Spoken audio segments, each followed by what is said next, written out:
Tayo naman po'y tumayo, mga minamahal ko mga kapatiran. Tayo po'y dadako na po sa pagkikinig ng Ebanghelong Kaligtasan. Ito po'y dadalhin po sa ating beloved ordained preacher, Louie Angeles. Tayo pong lahat ay tumayo. Praise God.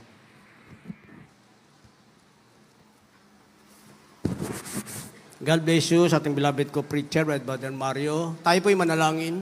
Opo, dakilat mapagpala, mang banal, Diyos na makapangyarihan sa lahat, aming pinakamamahal na Panginoong Hesus, Diyos na banayad sa pagkakalit sa kanan sa kahabagan sa mga naunang mabungang panalangin po ng aming beloved Honorable Evangelist Will de Almeida, end time prophet, Lord God, marami pong salamat sa paglangis mo sa bawat bahagi na iyong balagawain na tapos na tagit, pagkilos mo mainam sa aming kalagitnaan sa iyong Santong Espiritu nagbigay galak sa mga puso at bagong lahat kami nagpakumbaba, lalo abang lingkod sa aming pong nagawang pagkukulang, pagkakamali pagkasala kabaga mo kami patawarin, lubos-labis mo kami nagsisi at sa aking mga labi, mahal na po ikaw po maglagay na makataga na dapat bigkasin, ikaw po aking inasahan buksang pangunawa, kaisipan ng bawat napakinig at patuloy mo kaming samahan ng iyong kapangyarihan sa pangalan ni Jesus. Unbelief and doubt, Satan cast out, be bound into hell and be there forever in the name of our dearest Jesus we pray.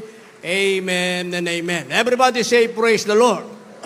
Una tigit sa lahat, ang pinakamataas na pagpupurit, pasalamat, kalwalatian at kadakilaan ay tangi lamang sa ating Diyos na buhay at makapangyarihan walang iba sa ating pinakamamahal na Panginoong Jesucristo. Ako po'y nagpabot ng dobling paggalang sa ating pong beloved Honorable Paris in the Lord, sa katauhan ng ating beloved Honorable Evangelist Will de Almeida, the end time prophet of our loving God. Ganyan din po sa ating beloved Armstrong Pastor, our beloved Mama Dear, at hindi natin malilimutan, palaging aalalahanin kalang mga turo at aral na iniwan sa atin. Ako po'y nagpabot ng paggalang pagbati sa mga beloved children ng ating beloved Paris in the Lord, at magandang hapon sa inyo lahat, sa ating pinagpalang mga baguhan, at sa lahat po ng ating viewers sa ating pong live webcast.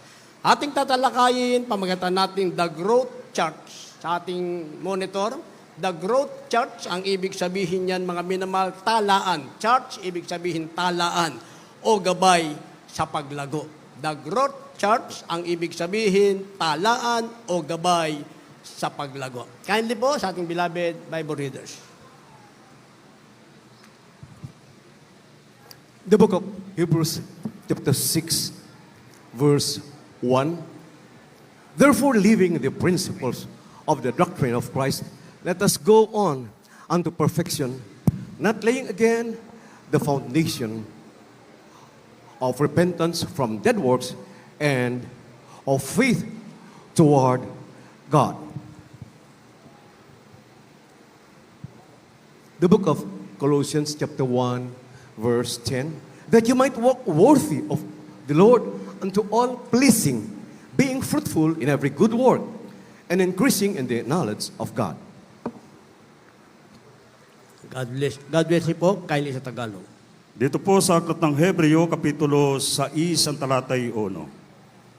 Kaya tayo'y tumigil na ng pagsasalita ng mga unang simulain ng aral ni Kristo at tayo'y magpatuloy sa kasakdalan na huwag nating ilagay na muli ang kinasasaligan ng pagsisisi sa mga patay na gawa at ng pananampalataya sa Diyos. Dito po sa Aklat ng Kolosas Kapitulo 1, ang talatay 10. Upang kayo'y magsilakad ng nararapat sa Panginoon sa buong ikalulugod niya at magsipamunga sa bawat gawang mabuti at magsilago sa kaalaman ng Diyos. Amen. Palakpakan po natin ng malakas na palakpak ang ating mahal na Panginoon. Sabay muna, pumalakpak muna tayo ng sabay-sabay. At magsabi ng praise the Lord. Purihin ang ating mahal na Panginoon, ang ating mabait na Diyos sa langit, ang magpala ng kanyang banal na salita. The Growth Church, ibig sabihin talaan. Meron tayong talaan o meron tayong gabay sa paglago. At ang paglago, mga minamahal, ito po'y bahagi ng buhay Kristiyano. Upang masigurado natin na dito pa lamang sa lupa, tayo ay magmamana ng buhay na walang hanggan. Kasi kung hindi tayo lalago, mga minamahal, dahil ang lahat ay nagsisimula, sa simula, mga minamahal, meron sinasabing starting, yun yung simula, kagaya ng isang batang isinilang, mga minamahal, magsisimula siya bilang bata. Pero sa bawat paglipas ng panahon, siya po ay nagmamature Hindi naman pwedeng sa habang panahon, mga minamahal, kapag uminom siya ng gatas, meron siyang tsupon, mga minamahal. Ang bata sa kanyang pagiging baby, bigyan mo ng gatas na sa tsupon, cute siya tignan. Maganda tignan, maayos tignan, nakakalibang tignan, mga minamahal. Pero pag siya'y naging tao na, kompleto ng kanyang pagkatao, meron na siyang edad, uminom siya ng gatas, nakalagay sa tsupon, hindi magandang tignan. Ang ibig sabihin, lalago siya. Malalaman niya ang tamang paraan ng pagkain, tamang paraan ng pag-inom, ganun din sa ating kalagayan bilang Kristiyano. Nagsisimula tayo as baby Christian. As baby Christian, napansin nyo ba? Lahat tayo nagsimula, baby Christian. Hindi naman kagad tayo matured na. Kahit marami tayong pinanggalingang fellowship, kahit pastor tayo o may katungkulan sa ating pinanggalingan, pagdating natin sa Jesus Miracle Crusade, baby Christian, we are considered as baby Christian pa rin. Bakit, mga minamahal? Dahil iba ang ating katuruan. Ang katuruan na itinuro ng ating mahal na magulang sa Panginoon, mga minamahal, hindi katuruan inimbento lamang. Bagkos nasa banal na kasulatan, kaya naman nalugod ng husto ang ating mahal na Panginoon at sa katuruan na yan, nang tayo'y sumunod, tayo mismo, sasabihin nating pinagpala tayong lahat ng ating mahal na Panginoon. Nagsimula tayo as baby Christian, mga minamahal. Napansin nyo ba? Pag humingi ka sa mahal na Panginoon, iniisip mo palang binibigay na ng mahal na Panginoon. Pati yung mga alaga nating hayop, mga minamahal, paulit-ulit na patotoo. Kahit ako, yung alaga naming aso, mga minamahal, nagkaroon siya ng stomach trouble, dumumi na siya, nag-vomiting na siya, mga minamahal. Alam natin, pag ano ng kalagayan, kahit sa tao, mawala na ng buhay. Pero tinitigan ko lang, sabi ko, mahal na Panginoon, bigyan mo siya ng buhay, pagalingin mo siya. Pagkatapos ng aking salita, tumayo na yung aming alagang aso, mga minamahal. Yung aking mahal na kapatid, nag-away silang dalawa, mga minamahal. Hindi basta away. Ako'y nanalangin, mahal na Panginoon, gawin mong maayos ang lahat. Gawin mong payapa yung aking mahal na kapatid. Pagkatapos kong magsalita, payapa na kagad, mga minamahal. Kasi as baby Christian, mga minamahal, binibitado ang mahal na Panginoon. Ipinadama sa atin, mga minamahal, na meron tayong Diyos na tumutunog, dumidinig sa panalangin, sa mga naunang panalangin ng ating beloved, honorable parents in the Lord. Pero hindi tayo palaging baby Christian. Habang lumilipas ang panahon, mga minamahal, as the time goes by, minsan yung ating panalangin nagkakaroon ng tinatawag na delay. Para palaguin tayo ng malayo sa pananampalataya, mga minamahal.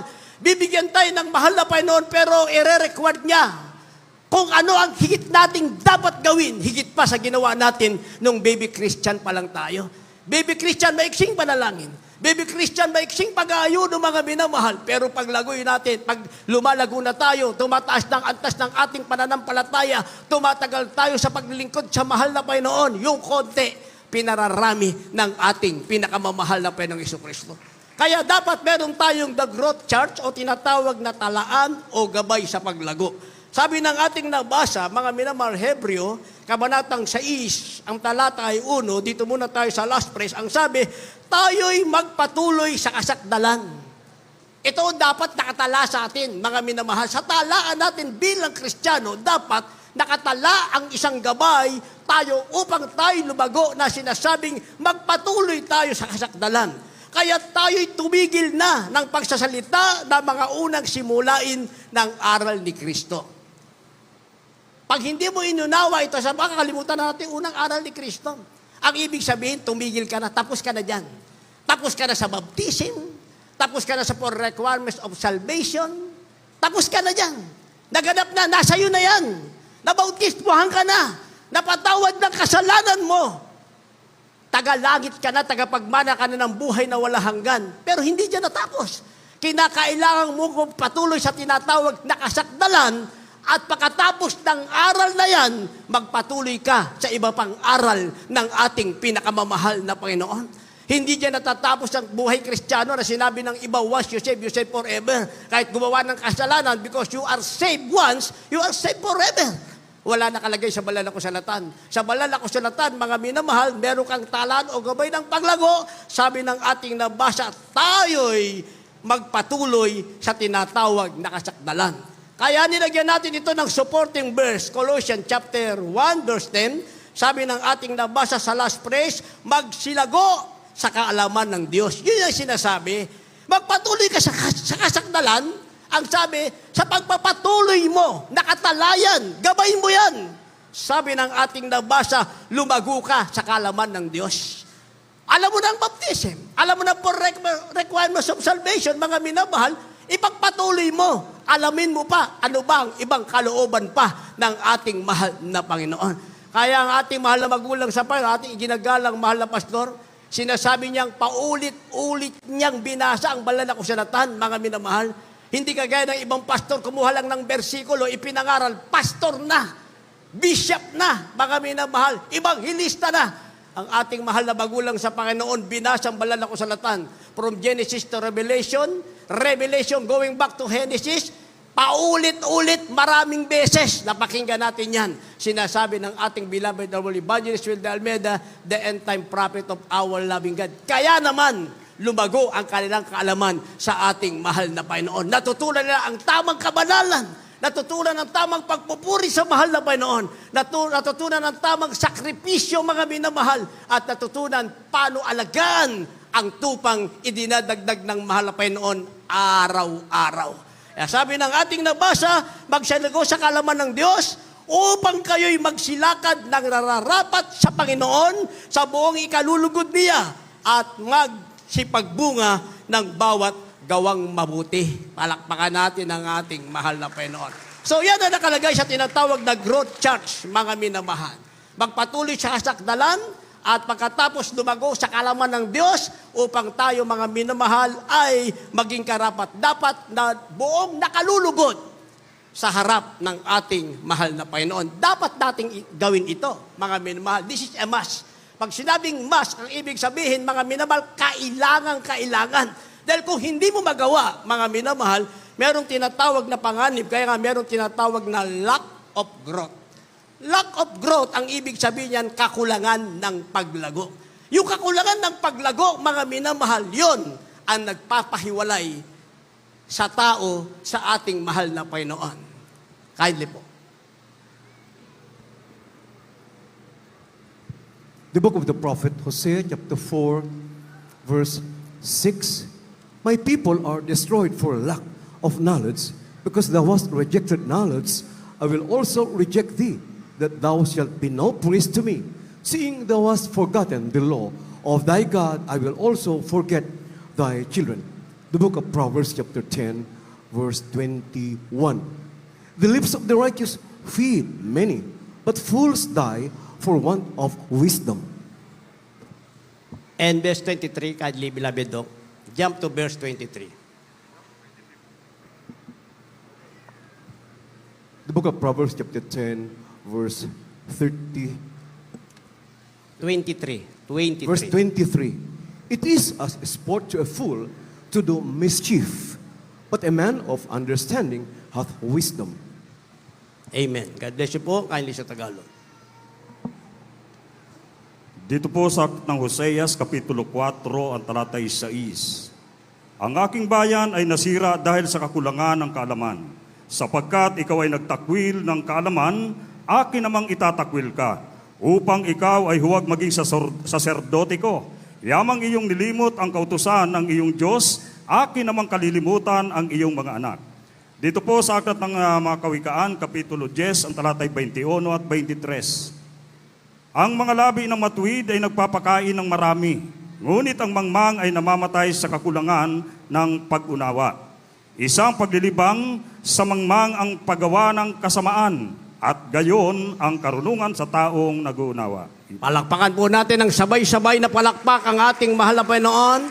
Lahat magsabi ng praise the Lord. Sa pagtala o sa talaan o gabay sa paglago, mga minamahal, dapat wala tayo sa tinatawag na lack of growth o kakulangan ng paglago para hindi tayo mahiwalay sa ating mahal na Panginoon. Dahil hindi papasok ang isang Kristiyano, mga minamahal, sa kanyang pagsisimula. Papasok siya sa langit mula sa simula hanggang katapusan. Tatakbuhin niya ang kanyang takbuhin sa harap ng ating mahal na Panginoon. Hindi rin bibilangin ng Diyos gaano karami ang ginawa mo. Gaano kahabang pag-ayunog, gaano kahabang panalangin, gaano kalaki ang ibinigay mo. kung ikaw ay nagsimula lamang at hindi mo tinapos ang takbuhin mo sa harap ng ating mahal na Panginoon. At mangyayaring hindi mo matapos dahil meron tinatawag na lack of growth o sinasabing kakulangan ng paglago. Sabi ng ating nabasa, ang kakulangan ng paglago ay sumisira sa bayan ng Diyos. Sabi ng ating nabasa, Hosea 4:6, ang aking bayan ay nasira dahil sa kakulangan ng kaalaman. Sapagkat ikaw ay nagtakwil ng kaalaman, akin namang itatakwil ka. Diyos na pala ang mismo magtatakwil. Sa pagpili, sa pagtawag, mahal na Panginoon gumawa. Pinili tayo isa-isa ng mahal na Panginoon sa kapanahunang nasa ilalim ng silong ng langit according to timetable ng ating mahal na Panginoon. Doon tayo tinawag ng mahal na Panginoon. Kaya nga hindi sabay-sabay ang pagkatawag sa atin, mga minamahal. Pero mga minamahal, merong tinatawag na nagkulang sila sa kalaman. Sabi ng ating nabasa, ito ang sumira sa kanila. Kaya naman, dahil itinakwil nila ang kalaman, sabi ng ating nabasa, itinakwil sila ng ating mahal na Panginoon. Kaya maraming kadahilanan. Palagi ko sinasabi yung salitang tisod, palagi nating inuulit, mga minamahal. Kasi parang naging ingredient siya sa buhay Kristiyano. Brad, kamusta na? Bakit dati-dati ang kinis ng mukha mo, wala kang bigote? Eh ngayon, mukhang bigotilyo ka na. Hindi ba? Ba't ganyan nakalagayan?